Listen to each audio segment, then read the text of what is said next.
Hi guys, it's Debbie, and I'm going to do a port painting. Anyways, I'm going to be pouring all the paints into a cup and dumping the cup out on 8x10 canvas. And in order to do that, you have to mix all your paints to a pouring consistency. So, all the time that is involved, whoops, there's something that dropped down in there, is making sure you get them to this consistency.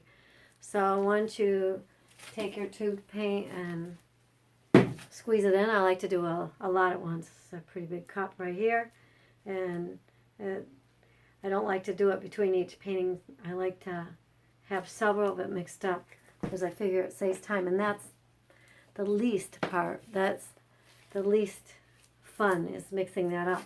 Okay, most of all my paints are all mixed very similar. And once you start doing this quite a bit, you'll know by the feel of it what works for you in your paints. All these are mixed with a golden base today. It doesn't mean I recommend that because I feel that, not base, pouring medium. I feel that the most important part is getting it to a thick milk of magnesia consistency. So to me that is the very most important. And then you can have a few other colors that are mixed thinner, and I'll mix up different pouring mediums all the time, and I feel the different interaction between the different pouring mediums sometimes can create something really interesting. So I'm ready to get started, and I'm just going to bring you down. Okay, guys. Anyways, I just did a pour a few minutes ago, so I'm reusing that cup, and it's, if you want to call it a dirty pour, it truly is dirty because it has some leftover colors in it. All right, I'm going to use, I love to use bright colors. I mean, plus my blues and purples, but I don't use too many pastels, because when the white mixes with, other than I love pink, when the white mixes with those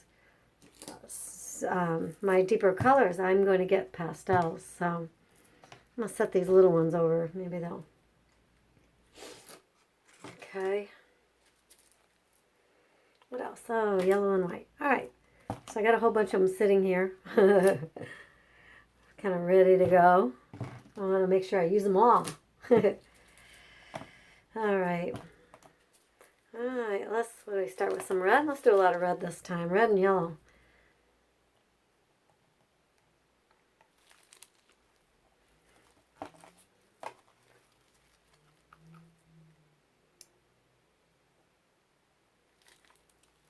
Okay.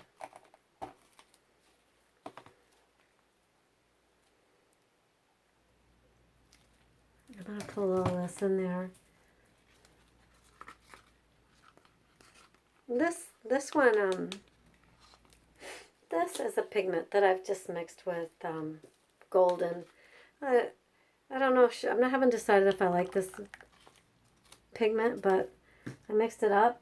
I've only used it on one other painting, but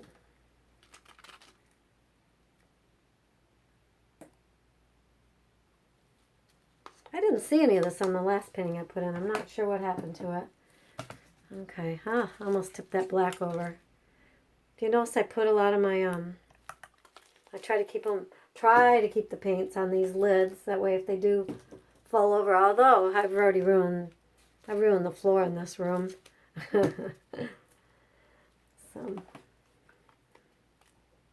okay, we're going to go back to a little yellow and red. You know, let's put some dark blue in there. Make a little purple, maybe? I'm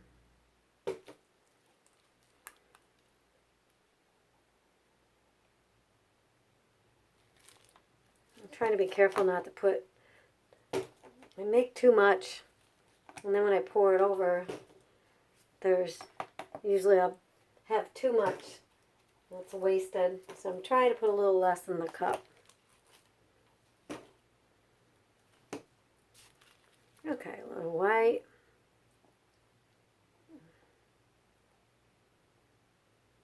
This white's really sitting on the top. There, a big chunk went in, so I'm hopefully that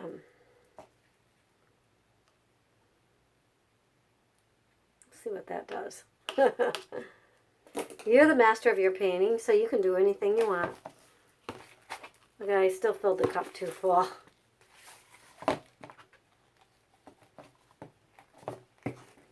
Got some nice pretty color right here.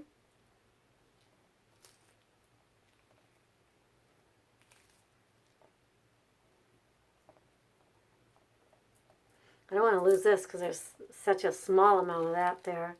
A spatula here. Grab some of the color for the edges. It's always better to get your edges right now than come back later, I feel.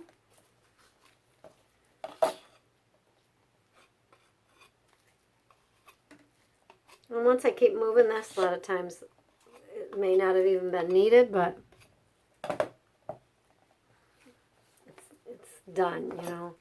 Oh, there's a big pile right there. Oh, another one we missed.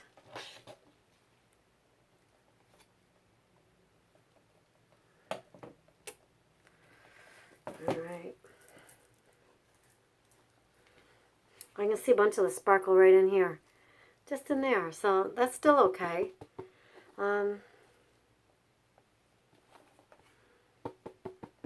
Tap in the bottom. It brings up air bubbles. Sometimes it brings up, a lot of times when you do this,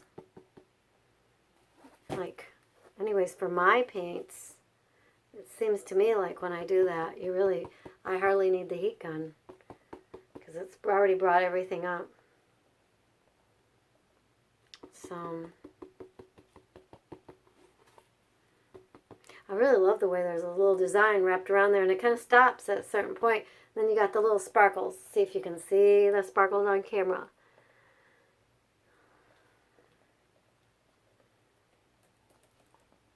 They are, I see a little here and there, but there's a whole bunch of them concentrated up on, in that red area. And this, I'm really happy with it. I mean, if it didn't change at all anymore, I will be very happy. But we could give it a quick hit with the heat gun and see if something happens, pulls out of there. I'm not sure if it will.